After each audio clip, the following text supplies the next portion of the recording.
From the moment that they were down to 10 men, it was just so obvious that the fans were in no way going to let the team get away with losing. They were going to boost them, and I kept thinking they'll tire in a minute. The fans, you know, they'll get fed up with it.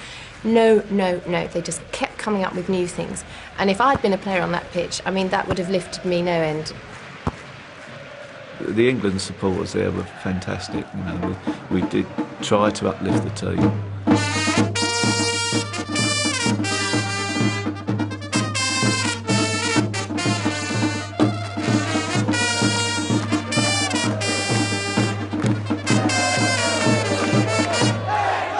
Right at the back where he was, and the band were right next to us, and we could hear him straight in our ear and was singing along with him on all the songs.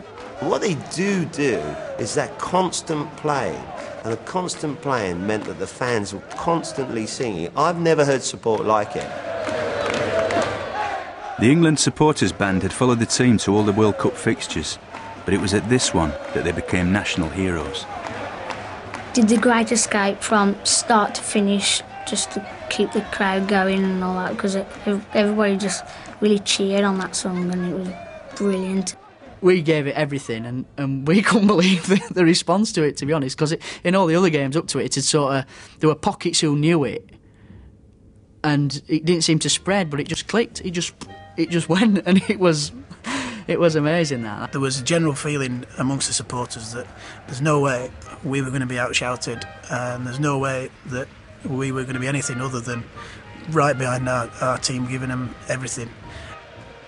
You become part of the crowd, so to speak. You're not like a separate person. I mean, that's the whole idea of going to a football match like this, really, is that you are part of the crowd. You're not an outstanding person in the crowd, whoever you are.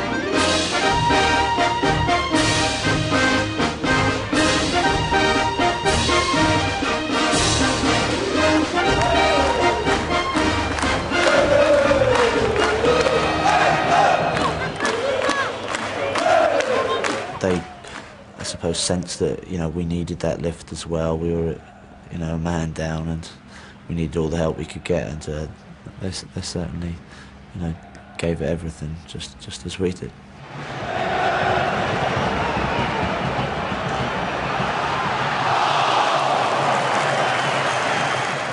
We went down to 10 men, but we still had kind of some chances here and there, you know, where, you know, we were getting kind of shots in or crosses or whatever, where if something else happened, it could have been a goal. Darren took the corner, he's whipped it in, and it's coming across. You know, there's a pile of bodies jumping up for the ball. I've actually seen the ball kind of go over the actual keeper's head, and I've kind of, you know, put my head on it. Once I saw that ball went in, I was just off. I'm just shutting my eyes, shouting, and, you know, loads of emotions are just going through my mind, and I just couldn't believe it. For me, having spent 6-7 years with him, helping him through his career, to see him score a goal in the World Cup, I was in shock. You know, people were just saying to me, "Sol scored, Sol scored." And that was the moment that England were going to win the World Cup. I mean, if only we only had to beat Holland, and, you know, we only had to beat Brazil, and perhaps France or something. We definitely won the World Cup at that point. I was just about to do my lap of on around St Etienne Square, and just before I turned away, I just saw that they were playing on again. All of a sudden, it was too fast to be a kick-off. At first, I didn't think it was a foul. In truth, I thought it was a goal. Half the England team were celebrating off the pitch. So I grabbed the ball, put it down, and played really quickly and counter-attacked. And I could see them going ahead and scoring. I mean, it was bad enough having 10 men, but we only had 5, I think, to defend against. It was an incredible feeling.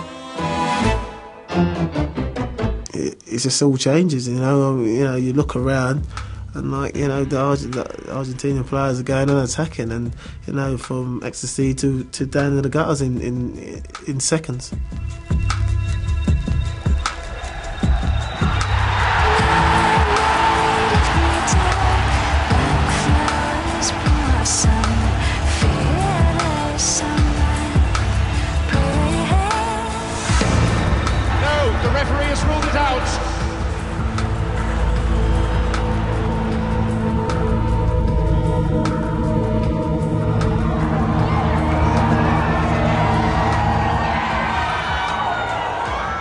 and like laughing and joking. It was, I can't believe it. No, he's not allowed it. Why not? And what was the reason?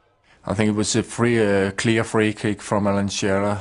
It was a clear header to the goal, but the difference was the goalkeeper was kept away by the elbow from Alan Shearer, and then this is the reason for the free kick. I've kept my eye on the ball all the time, and the keeper's come out and we've collided. I've looked at the referee and he's given a free kick against me. Some you get, some you don't, but it's a contact sport. In my opinion, it wasn't a free kick, but in his opinion, which is the most important one, it was, unfortunately for us.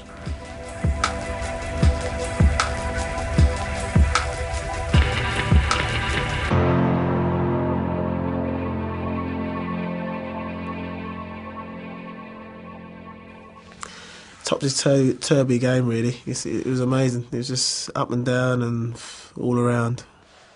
With only moments of normal time left, Hoddle was determined that his team didn't repeat the same mistake as in the first half.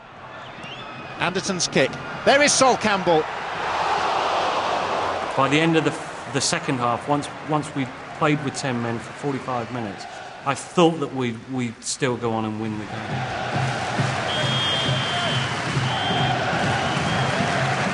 Having held the Argentines at bay with only 10 men, the lion-hearted spirit was still riding high. It's quite funny. I was still quite, still quite fresh. I had a lot of energy in me, and I thought, yeah, I could, keep on going. As if I was running on adrenaline.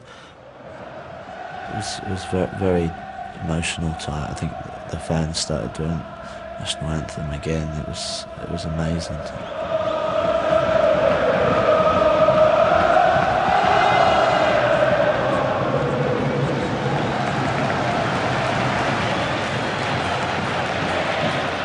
Within moments of restarting, Darren Anderton was substituted for David Batty.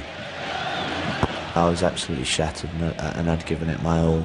I mean, I knew that I probably could have gone on, but at that stage, I mean, you're playing with one man down and you need everyone spot on. I'd been on bench, sat down for, say, a quarter of an hour, and I was that keen to not miss out on an England cap.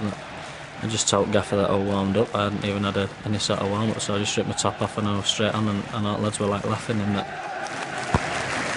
It was terrible on every level, the extra time, because everyone was tired. I mean, the crowd was tired, we were all hoarse, and the players were obviously tired, and they couldn't really hack it. We were physically drained and physically and mentally tired. But on the other hand, they weren't really causing us too many problems. There was always a chance that we could go upfield and break on them. And as it happens, we did have one or two opportunities to do that. Not great chances, but I suppose half chances, if you like, to break and score a goal. Play on, says the referee. It's Paul Ince.